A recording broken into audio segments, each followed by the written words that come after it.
Cool. Can everyone see that screen share? That's looking good. Awesome. So I'm going to go ahead and walk through some of these slides. And like I mentioned today, it's going to be mainly a mix of demonstrations plus Q&A. And you'll also have the option to share out your experiences using as well as any feedback that you have based on your exploration so far. We're calling this update Flint V5 because there's a lot in it. Typically, we make an update to the product around once a month. And whenever we make those updates, we actually publish them on our What's New page. So if you're ever curious to see like what the evolution of the Flint product has been over time, you can head to flintk12.com/what's new. I'll put the link to that in the chat here. And if there's any material from this presentation we covered today that you want to quickly share with folks so they can get an overview of what changed in this update, you can easily send them this link here.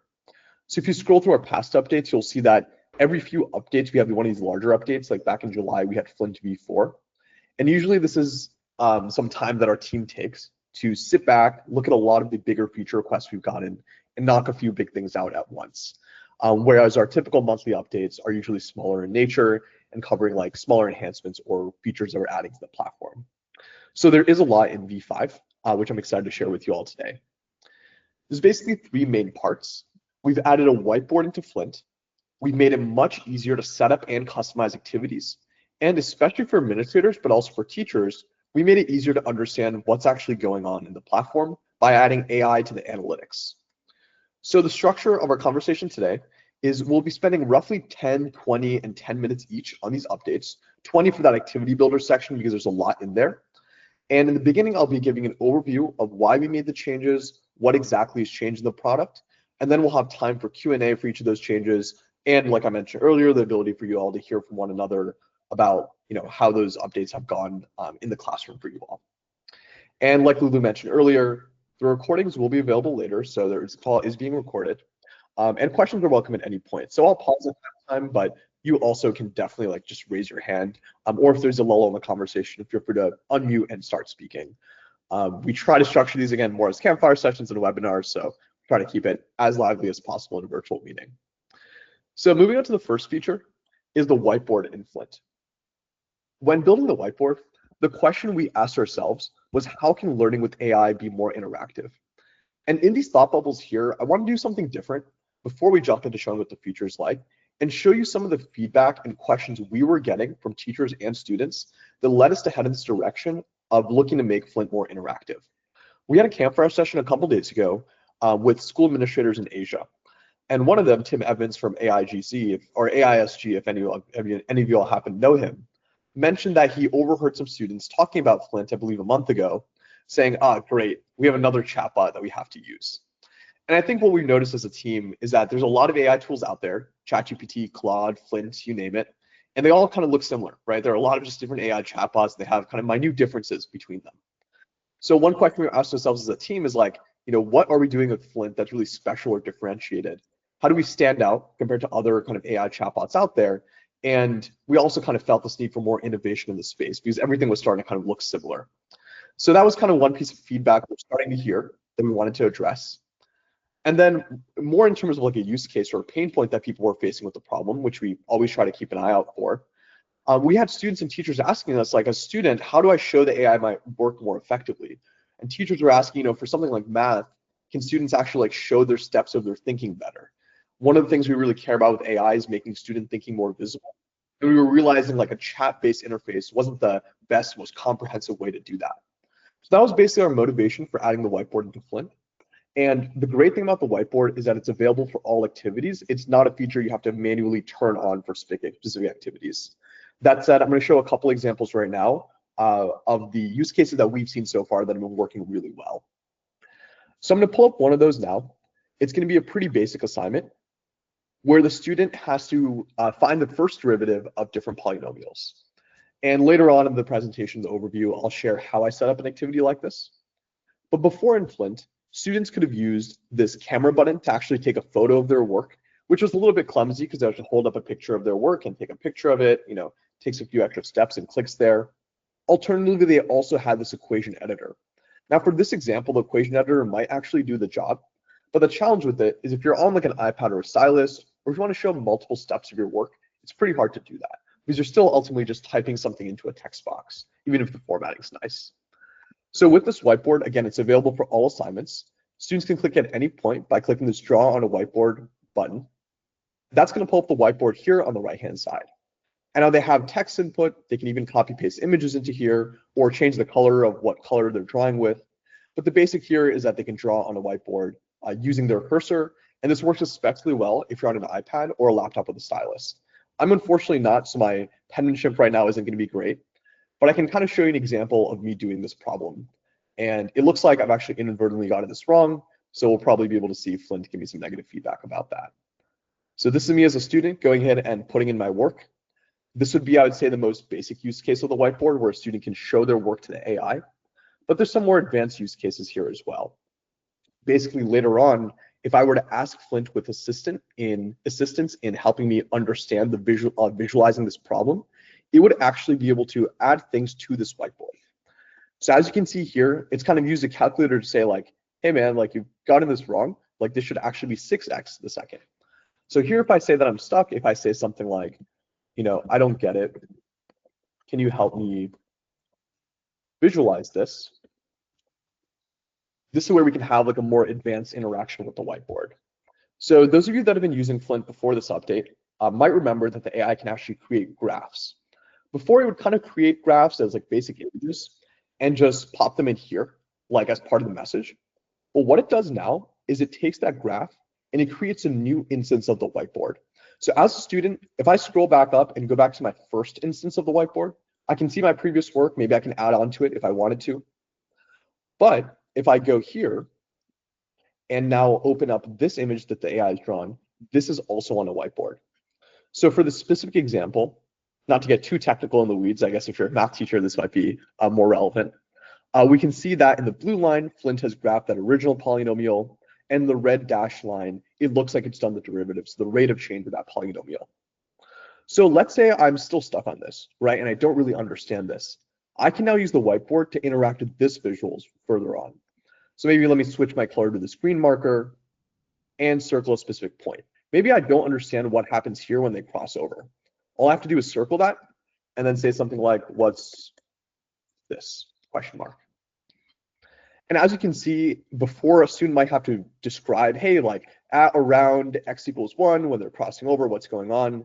Now this interaction is just a lot more seamless for the student. And as you can see, the AI is now saying, oh, okay, that's an interesting point. Let me go ahead and calculate this for you and give you some more information about it. So it really results in a lot more dynamic and interactive experience between the student interacting with the AI. And another kind of example I'll share before turning it over to folks in the audience for any questions. I also see Bob's here, although I haven't read your message yet. Bob's been like a great early tester of this feature, opened our eyes to a lot of cool use cases with it. Is that it can also be used in like for basic diagramming as well. So here's another activity I set up earlier where students are going to get Punnett square practice. And this is more so geared at maybe like a 7th to 8th grade biology class. When I go ahead and click start session as a student, in this case, the teacher set this up to have the whiteboard be pulled up from the very beginning. And later on, I'll cover how you can do this as a teacher. And you can see that the AI is actually giving students instructions of what to do on the whiteboard. So this would be very similar to getting like a open-ended blank piece of paper with a question on it saying like, hey, draw a Punnett square that does X, Y, Z. So it's kind of giving me the problem to do. So I can go ahead and draw my Punnett square. Maybe I'll use some of the line tools here. I can then make the kind of lines for it. As you can see, it doesn't have to be perfect. We use Claude Vision under the hood for the AI. It's pretty good at picking up even on like poor handwriting and things that aren't drawn perfectly. And it's asking me to show, cross two plants. It looks like maybe something like uppercase T, lowercase t, yeah, both heterozygous. So I can go ahead and draw those in. Maybe I use my pen tool to show my work here. And then if I wanted to, I can also go ahead and just type things to save some time. So I can maybe say something like TT. And then let's go ahead and get something wrong as well, just for an example. So I've gotten that one wrong. It's also been a while since I've done Punnett squares. But let's say I go ahead and show my work there, click send. Again, the AI is going to be able to understand what and give me some feedback on that visual. So yeah, that's the basics of the whiteboard. Another thing students can do is paste images in here as well. But I'll show an example of that later on as we set up like a more advanced activity. So as you can see here, the AI is saying like, hey, you've done correctly on the parent gametes, you've done wrong on the offspring gametes or offspring genotypes, and here's where you've gone wrong. And now what it did is it actually created an updated visual for me here. And then I can again go further with this. I can maybe circle this and say, you know, why is this right? And again, much more easily interact with the AI. I'm going to pause there because I did see some messages in the chat plus some raised hands. I guess going in order, Morgan, I see that your hand's up. Any questions or feedback you had that you wanted to share?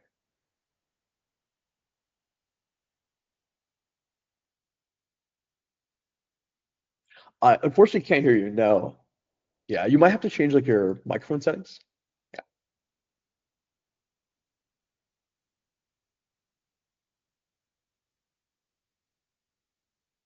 No luck. We'll come back to you. Yeah, if you want to go to the settings to the right of the raise hand button, you might have to just change what microphone you're using or maybe what speaker you're using. But yeah, does anyone want to share how they've used the whiteboard? Open invitation. Bob, maybe if you want to share a couple examples, if you're up for it. Yeah, I'm happy to if anybody else has any questions. Awesome. And if you're comfortable screen, sorry, I'll go ahead and turn off my screen share if you want to share. So feel free to, but I'll worries if not. No worries. Oh, I got you. Okay. Yeah, give me 1 second. And while Bob pulls that up for context, I think the day after we launched this feature, he sent us like a 10-minute loom showing some really cool use cases with math with the whiteboard, where the AI was like creating math questions for students on the whiteboard, pulling from a worksheet that he had uploaded and set up. So yeah, I think it'd be a cool example to cover. Okay. Oh, I have to go back to the, okay, I see.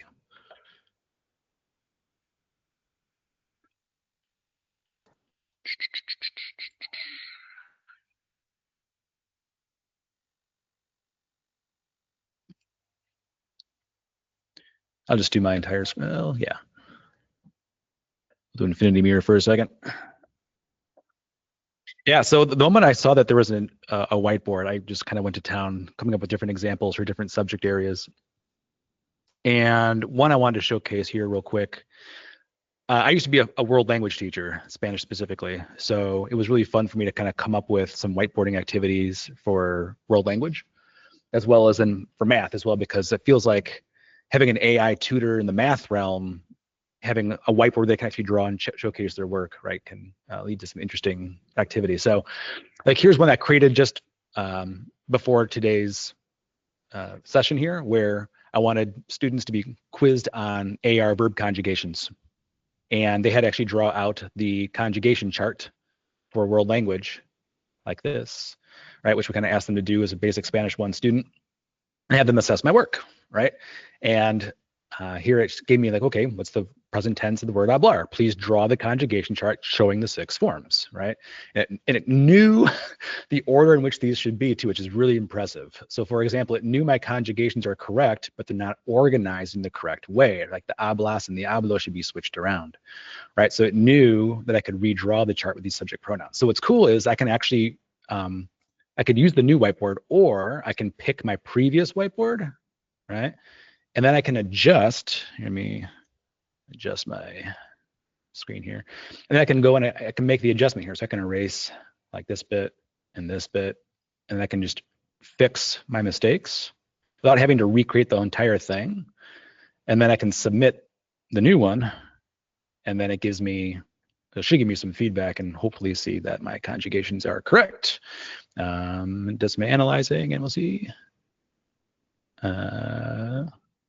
Okay, so it wanted it in a straight line, but at the same time, it did look like it knew that.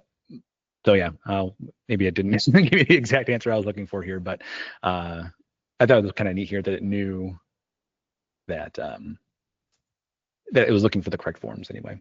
So might just be some reprompting here as to like the type of chart that it should be looking for, and not just a straight list, but rather the conjugation chart here. So that's one, and then I had a math student or math teacher ask me if they could create an alternative assessment for the quiz that she was giving out, but have it done completely in Flint. So I took that challenge and ended up finding that you can upload. Let's see if I can. Yeah, you can upload screenshots of your assessments and prompt it in such a way that it will create a new assessment for you using the exact vernacular, using the exact quiz question format. It even knows the points it should be asking. So if I were to go, actually, let's go back to the actual assignment itself. I'll go back to the activity settings. Yeah. So what's cool is I just prompted it here, but these were some of the, you could have also done it manually. But yeah, so it let me create this new assessment, and it found the points for each question. So it knew where to grade me as well. And this question 1 is actually asking about the function of the graph, which is what the original question was. It generated the question for me, and it gave me the exact type of question layout, but it changed what the value was. So it truly is an alternative assessment, and I didn't have to do any prep for it. It just knew what the type of question it should be, right? And then here I could just answer yes or no. So this one was just looking at a graph. The second one here is evaluating the function. So here's asking me to show my work. So here's where I could upload the whiteboard and do that, as Sohan just showed me as well. So I'll do something kind of bogus here.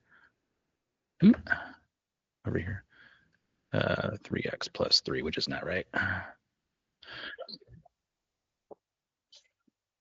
But then because I have it as a quiz, it's not giving me any feedback. It's just moving right on to the next quiz, right? So here's again creating a quiz question about scatter plots. So my original PDF had 4 scatter plots. So here it created 4 scatter plots for me, and it's asking me to identify which one has a positive correlation, right? So I could say, oh, it looks like, this one does. Students can use like the line tools in here, and I could say, letter A. So now the teacher can see what the feedback is for the student. And again, you can use the whiteboard, you can draw right on it.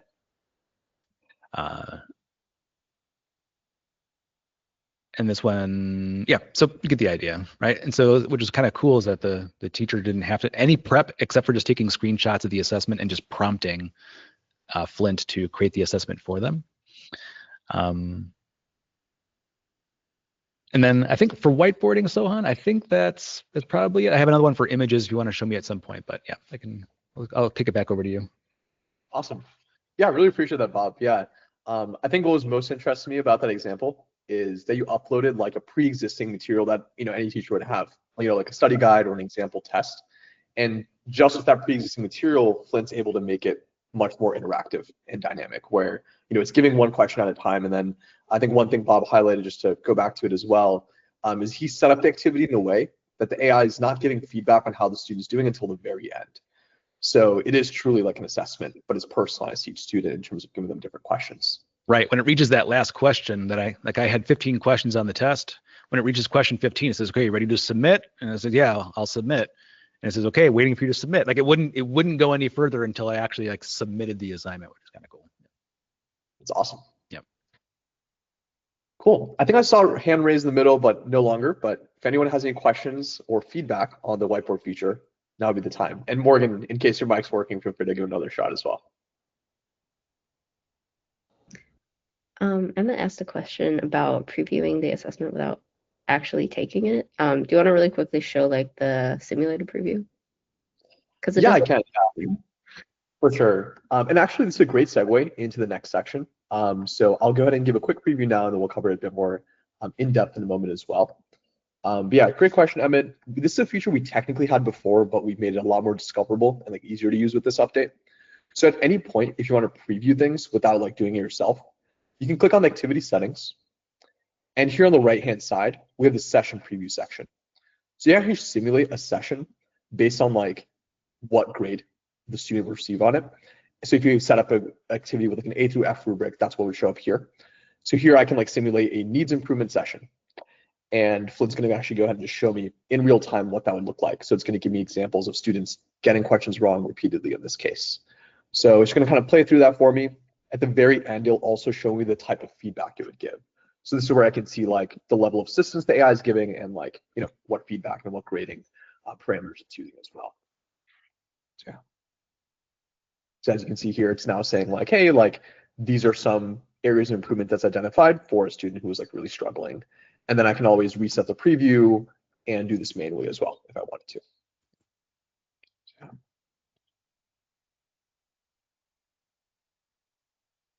Awesome. Any other questions so far about the whiteboard feature or any feedback on it?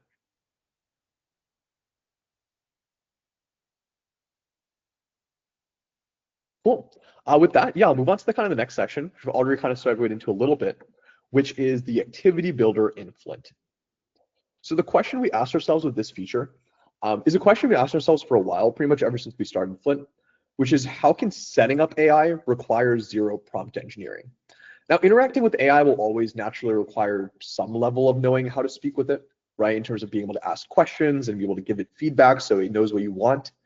But we really felt that customizing and setting up AI chatbots by default requires a lot of prompt engineering work. So anything we can do to automate that away and for Flint to start understanding your intent behind the changes you want to make and do a lot of the kind of manual prompt engineering work for you has been a goal of ours. So that's something we wanted to further with Activity Builder.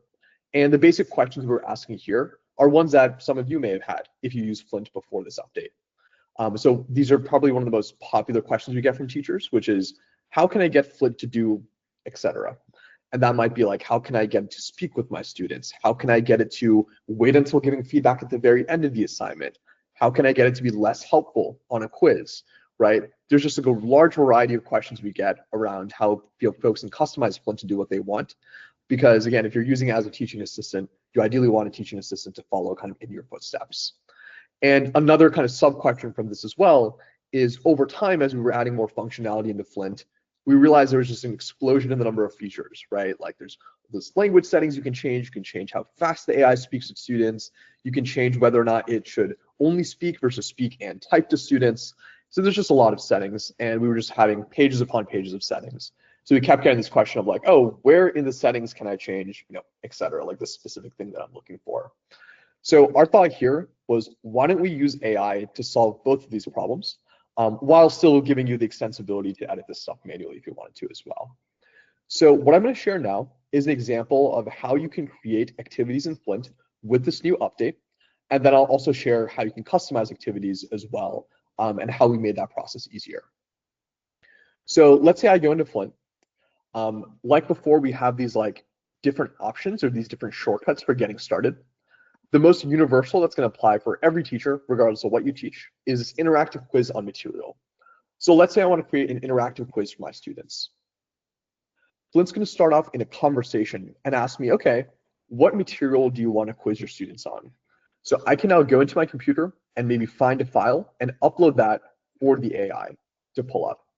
And what I'm going to do real quick is I'm going to also pull up this file on my computer in a new tab so you can see what I'm providing to the AI. So what I've uploaded is a transcript of the address that JFK gave right after the Cuban Missile Crisis or right during the Cuban Missile Crisis. And again, that's all I've uploaded in so far into the system. Flint's also asked me what grade level my students are at, so I can say something like 11th grade. If you're teaching at an international school, you're using a different grading system or different grade level system, you can also put that in. So you can say something like, yeah, these are IB students at this level, or these are AP US history students.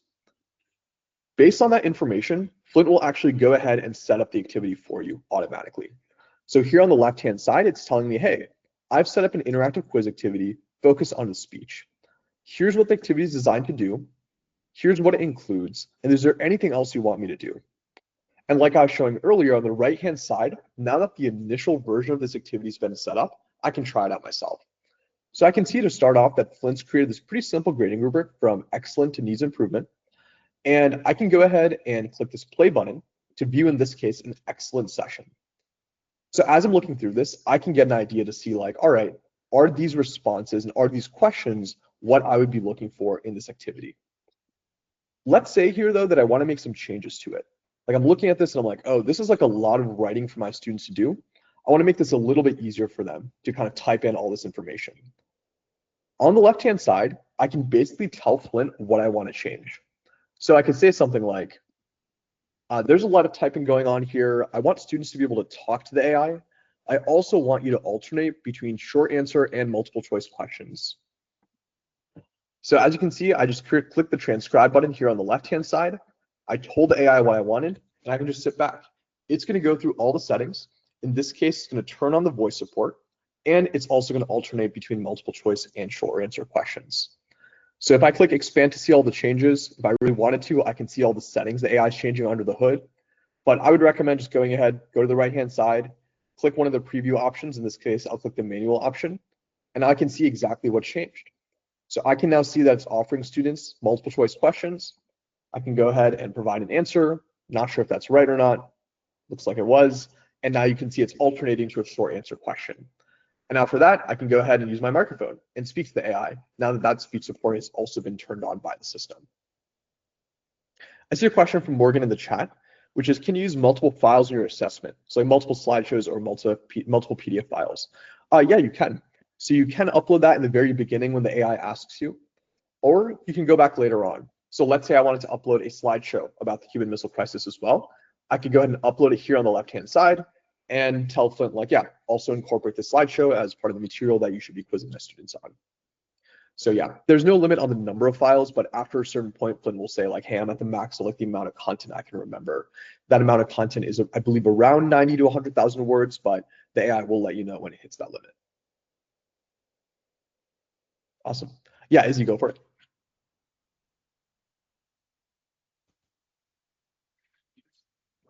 In terms of memory, when I'm working with my math students, the AI is going through it, and then at one point, I'll be going through a question in a default to code instead of actual numbers. Is there a way to like fix that without making a bunch of new sessions? Got it. So you're saying like after a certain point of interacting with the student, it starts writing code, like instead of math equations? Got it. Honestly, that sounds like a bug. Definitely should not be happening. Something weird might be going on there. If you like after this call could send support@flintk12.com like an email link with that session, that'd be super helpful. There's some chance it could be something in the activity settings. If that is the case, we can take a look, or it could be an issue on our end. AI can get confused sometimes, especially if it's a really long conversation, so we can take a look at that. Awesome. And then, yeah, looks like Bob has shared a tip there, which I'd also love to highlight, is that, yeah, screenshots can help the AI kind of break down the visuals as well to better understand them. As a quick litmus test, if you upload something to the AI, you can also ask like how well it understood it. So you can say like, hey, like, what do these diagrams mean? And you can kind of get a sense of if it's understanding it properly. If you're uploading a lot of complex information, that might be worth the test. A couple other changes I wanted to share in terms of like the customizability of these activities. One of the very common questions we get is like, how do you edit the grading rubric on Flint? So you'll see that up at the top here, there's the option to build this activity manually. And we've kept most of the settings from before, including the grading rubric. So you can see here that as a teacher, I can manually edit this rubric. Let's say if I want to change the scale, but I can also use AI to change this for me. So let's say I go back to build with Flint and I say something like, make this an A through F rubric. That's really all I have to tell it. It's now going to go through and change the rubric entirely for me to make this A through F instead of like excellent through needs improvement. The nice part of this change is once it's done, it's going to automatically apply it. I can go into the build manually settings and like see what happens. So I can see, all right, this has become A through F. This is what the grading fields now look like. But now my preview has also been updated. So I can now preview a C-level response, for example. And at the end of this activity, when my students submit it, they're also going to get like a suggested grade of like A through F. So basically, you can edit anything about the activity. I've shown some of the more common things to edit, like the types of questions it's providing, the format, and the grading rubric, but you can make all sorts of changes here. For example, I could go in here and say something like, yeah, I want the AI to be JFK and quiz students as JFK, and it'd be able to make that change as well. Awesome. I'll share another example that's going to be a world language example. we had some questions coming in from a few IB world language teachers actually asking about how Flint might be able to replace and be used for some of their speaking assignments that are typically on the IB exam. So what I'm going to share real quick is how you can set up a world language activity, and then how you can use image support in Flint to make it much more interactive and make it like a descriptive activity. So I'll create this one in case I come back to it later, and I'll go back to my home page in Flint. As you can see, we have a few different options here. I'm going to select this world language speaking activity. If you set this up in Flint before the updates, you'll see that it will still ask me similar questions it needs to know to set up this activity. So I can say something like, students are going to be practicing French, and no, I don't want to use them. I don't want to let them use English in the activity. So I can go ahead and put that in. Even if I stutter a little bit while I'm speaking, it's going to go ahead and properly transcribe and create this activity for me. Again, it's asking me the level, so I can say something like, this is going to be an ACTFL intermediate level, and I want them to describe different pictures or situations. And I want the situations to be about different locations in France. So again, I can kind of naturally describe what I want the AI to do. And again, based on the information, once Flint feels as it has enough content to create an activity, it's going to take its kind of first attempt at it. And you can definitely just click create and send that out to your students, but we recommend continuing to customize it as you see best fit. One of the other nice things you might notice here is Flint's actually recognized that I want it to describe different pictures or situations. So it's saying, okay, I'll actually first create some initial attachments with images of French locations for students to describe. And when it's using this let me draw functionality, it's actually using DALL-E 3 under the hood, which is like our AI kind of generation tool that we use. So what Flint's now doing is it's actually creating an activity that will give students images that they then have to describe. We've also seen examples of teachers uploading images in themselves. So if you have an example image like from the exam of like, a food item that students have to describe or some scene they have to describe, you can upload that in and say like, hey, give this to my students and then have them describe this in, whatever language that you're teaching.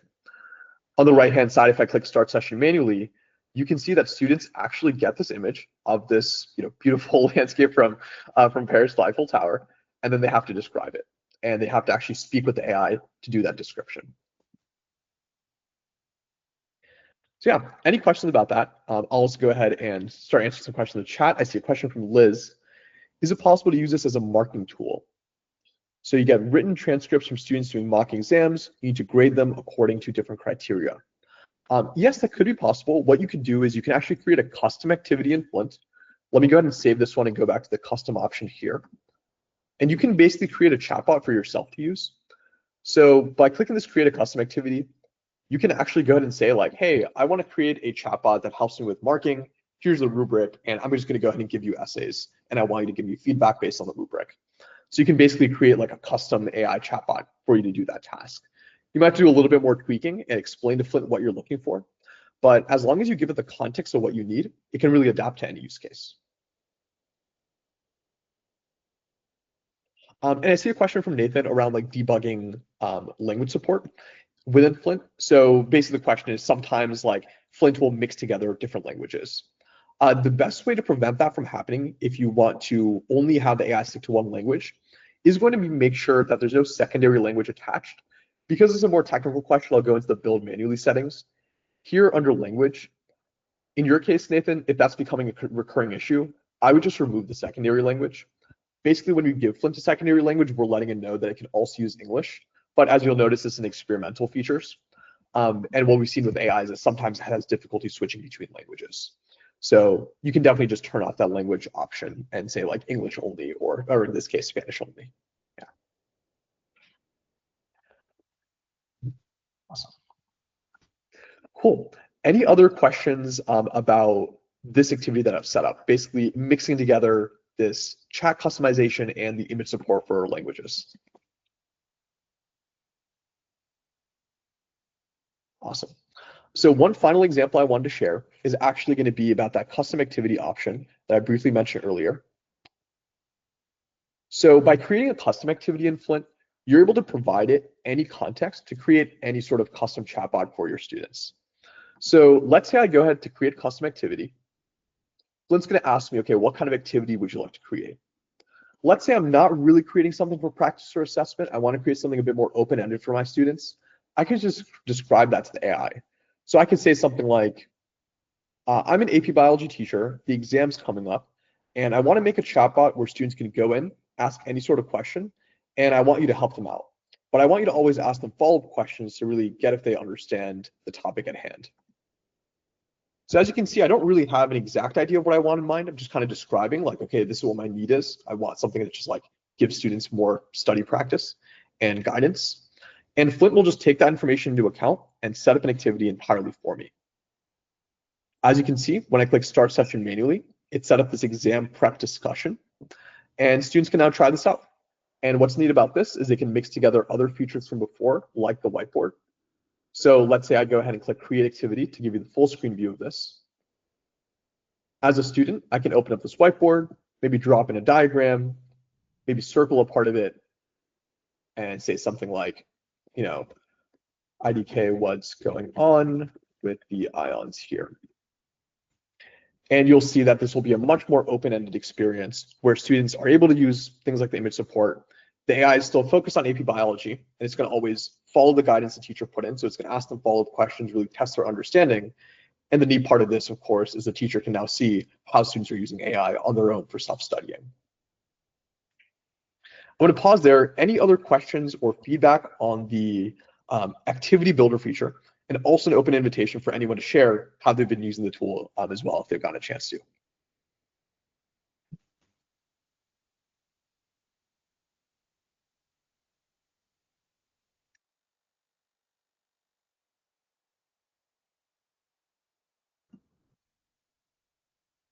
Awesome, sounds good. As always though, one thing I'll highlight is that if you have any questions or feedback to share as you're using these features, you can give the feedback actually directly to Flint. Like if you're frustrated about something it's doing, maybe it's not customizing activity properly, you can tell it that. Also, by clicking learn more about Flint, you can also click the help or feedback buttons and they'll send a message to our team as well. A question from Morgan, can this be scaled down for 4th and 5th graders? Definitely. Yeah, so let's say I even go back to that AP biology activity and I would want to make that like totally not about AP biology, like maybe like 5th grade biology, let's say. I can just go into the settings and say something like, I changed my mind. Instead of AP bio, I want this to be for 5th graders learning the basics of biology. And it's going to automatically level everything down for me. And of course, if you had in the beginning said like, hey, I'm teaching 5th graders, it would be able to do that as well. And a great question from Liz, is it possible to embed a YouTube video in as part of like an activity? I think is a question. At the moment, the closest you could do would be to provide the link of the YouTube video for Flint, and then it would be able to reproduce that link for the students and like give it to them so they could click the link, open in a new tab and watch it. But right now, there isn't a way to embed a YouTube video directly in the platform. That said, no promises, but it is one of the kind of more exciting feature requests that we've been getting. So it's something we're looking into adding as a team. Like, can we actually embed those videos in properly? Yeah.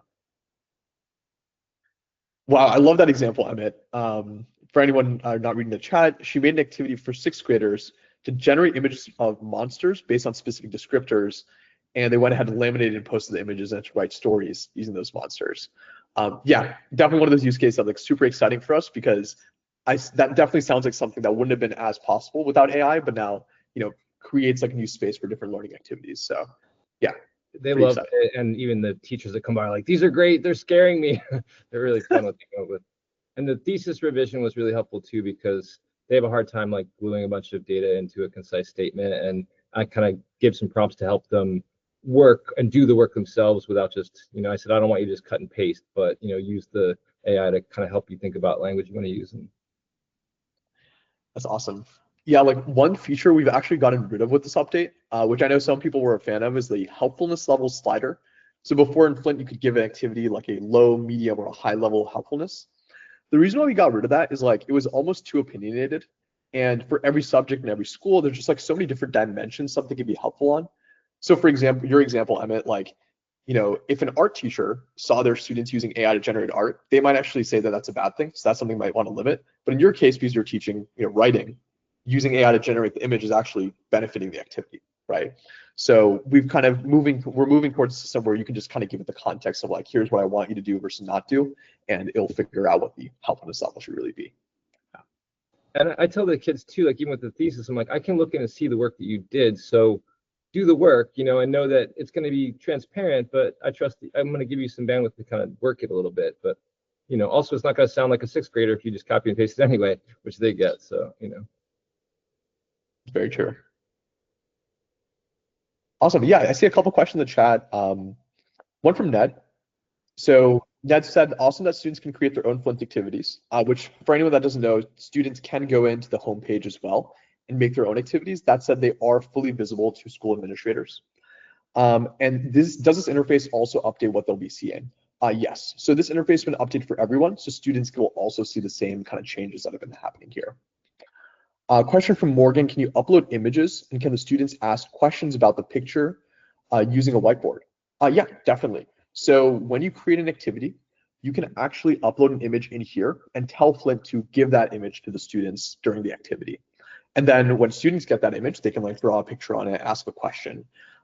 So we have these things called like default attachments. It's basically the attachment or the image that the AI starts the conversation with, and that can be changed. So for example, here in this French activity, the default attachment is this image of Paris. Bonjour, je suis ravie. Oh, if the teacher were to go in and upload a different image, like maybe like an actual photo, it would be able to put that in instead. I'll call on Adam real quick with the raised hand, and then we'll go to Izzy's question. Yeah, I appreciate it. Adam Karp, I teach Spanish at a community college in California, and question really, it's kind of about marketing. I mean, I'm very new to Flint, but you know, the Flint K-12, I tell my students, yeah, it's a K-12 space, or I tell colleagues it's a K-12 kind of presentation, but no, it's legit for community colleges. And in fact, I've loved experimenting for world languages. The use case that I have that I'm digging into right now is I always sign conversation activities for my students, particularly in an asynchronous online class where they have to find a partner and the partner doesn't show up, and what do you do? So I'm kind of leaning into more of Flint AI to really pair up students with Flint to have those conversations to be able to develop their oral proficiency, because really that's the number one outcome that I want for my students is their linguistic oral communication. So it's kind of two things. And I get maybe third, I'll tag on. We don't have an LTI into Canvas yet, so it's really, I've got stuff going on in Flint, and how do I, you know, what are ways to, or suggestions for how to benefit that work into reflecting in the students' assignments without an LTI, at least at this point. So thanks, appreciate it. No, of course, yeah. And it's a great point. I would say you're in like the small group of college professors at the moment that are using Flint. And I think the main reason that's a small group is, I think you highlighted the marketing aspect. We mainly are targeting working with K-12 schools at the moment. That said, there's no limitations, right? As you found, you can go and use it. You can upload college level content. We've seen students even learning like theoretical physics through Flint, like topics well beyond, you know, what I learned in even college. So yeah, definitely there's no limitations on that end. And the LTI piece is something we're taking a look at. There's some areas we're a bit hesitant on, like passing grade that Flint gives back into the system, into the grade book. That could become a slippery slope if AI starts to do grading. So we've right now kept the system separate. That said, you can pull in class rosters into Flint if that's something you're interested in. We do have like a rostering integration with Canvas. But yeah, definitely appreciate that feedback, and by all means continue to keep using Flint even if K-12 is technically in the name. Yeah, awesome. And yeah, I want to highlight a story that an anecdote that Izzy mentioned around like using role play activities for APUS history. Definitely sounds like a neat use case. You'll notice that there's one kind of default role play suggestion. You can create like a role playing debate. So I'd recommend trying that out, maybe brainstorming with Flint as well about what it can do for you there. Or you can, of course, go in and make a custom activity and ask the Flint to be the Ben Franklin or something. Awesome. We're running a little bit short on time, but the next update is a pretty quick one, so we should be good. It's going to be about the chat analytics. So this is going to be a better fit or more useful if you're a school administrator. That said, if you've been using Flint with multiple activities for your students, even as a teacher, you can also take advantage of this feature. So I'm going to give like a quick overview of how it works, and then this is going to be something that my demonstration is going to be all right at, because I'll be demoing it in like a kind of minimal demo environment that Lulu and I mainly use. But then you're going to have a lot more data to actually take advantage of this feature. So the question we wanted to answer here is, how can AI help us analyze data? And becoming a bit of a pain point for a lot of our users, because they were using Flint often. There's like a ton of data that's starting to be built up in the system. So the questions we were getting from administrators are, hey, how are our teachers actually using Flint? Like what subjects are they using it for? What kind of activities are they making? It's kind of annoying to have to search through everything manually. And the question we were getting from teachers and administrators is AI actually helping students learn better? Or is it just like a cool kind of fad, that they're using? But like, are they actually, is it helping answer their questions? Is it helping develop their understanding?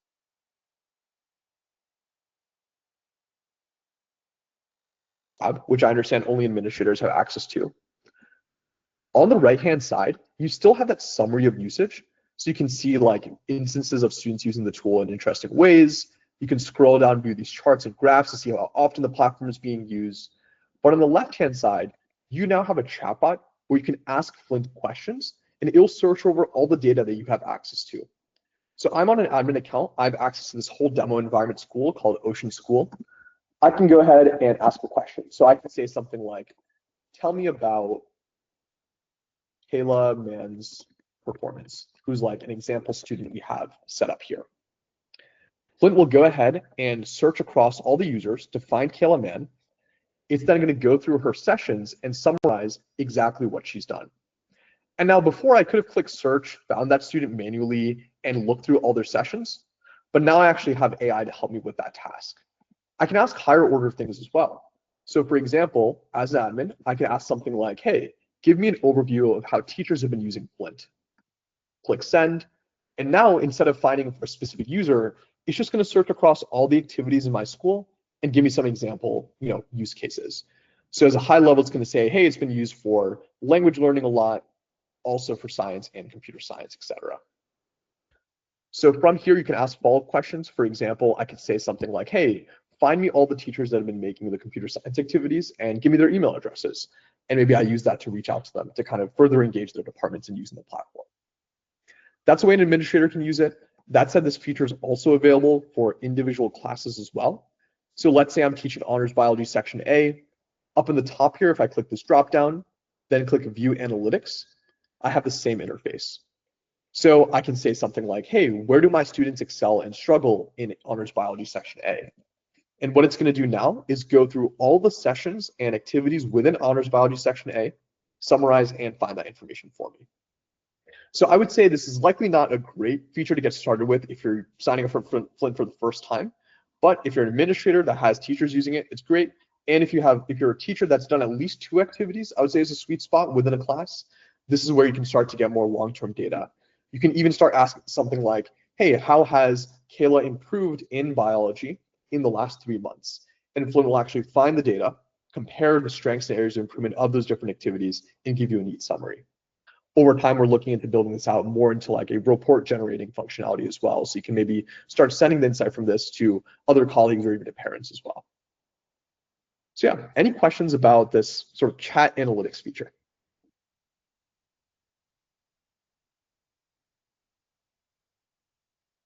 Yeah, Adam, go for it. Yeah, here's a question just on the analytics. Is there for an administrator or for a department chair to be able to say look at gaps in performance by groups of students by say by race or ethnicity, for example? So I mean any kind of socioeconomic race data that the school may have on the students to be able to say, well, let's see, we want to see our Black African American students or Latino students, how they're performing, and see if we're closing gaps in racial equity. Is there insights that Flint can have into, say, maybe some of that data that the administrator doesn't have, or it's pulling from the school's student information system? That's a good question. At the moment, no. By default, when you create an account, Flint definitely doesn't collect that data in any way. Additionally, if you even set up like an SIS import, it's only pulling in class roster data, nothing around ethnicity or like any other personal information really beyond like name and email and what classes the student's in. That said, there are other ways you could find that data. For example, you could put in a list of, let's say, your Asian American students and say like, hey, for these 20 students, maybe even upload that list as a CSV. I want you to find their performance data. And then you can basically combine the data from another source in a sense. But okay, Flint itself will not have access to that data by default in terms of like from the accounts in any way. Yeah, thanks. For sure. Awesome. Any other questions about analytics, feel free to put them in the chat. Or of course, as you check it out, send us some feedback as well. We'd love to read it. That's pretty much it in terms of covering the updates of V5. One kind of fun final plug I wanted to put in is for some of our upcoming Campfire sessions. Pretty excited about both these. We have one coming up next week and one the Tuesday after. The one next week is going to cover how students have been using Flint to self-study. Unlike this session, which has been a lot of, kind of us from the Flint team, namely me sharing about the product, the one on the 29th coming up next week will be mainly driven by school administrators at schools that have seen students using Flint to study for their own exams and their own test prep. So some pretty cool stories from folks that have seen it even being used to like improve AP test scores. So feel free to tune in for that if that's something you're interested in. And the Tuesday after that, we have Justin Sorenzia, who's one of the directors over at Episcopal Academy, who will be actually sharing how AI has helped them gain more visibility into student thinking. So like actually seeing student sessions and analytics and that sort of thing. So feel free to make it to either of those sessions if you can. And as always, you can go to this link to see our future sessions as well. We try to run at least around one session per week throughout the school year. This one was a kind of like a bonus one for the V5 updates. But yeah, that's pretty much it. Thank you everyone for making it. I know this is like a relatively long session. And as always, would love to hear your feedback. You're more than welcome to email us at support@flintk12.com with any feedback. And I'll put that email in the chat as well. Awesome. Thank you. Thank you. Thanks, everyone. Take care. Thank you.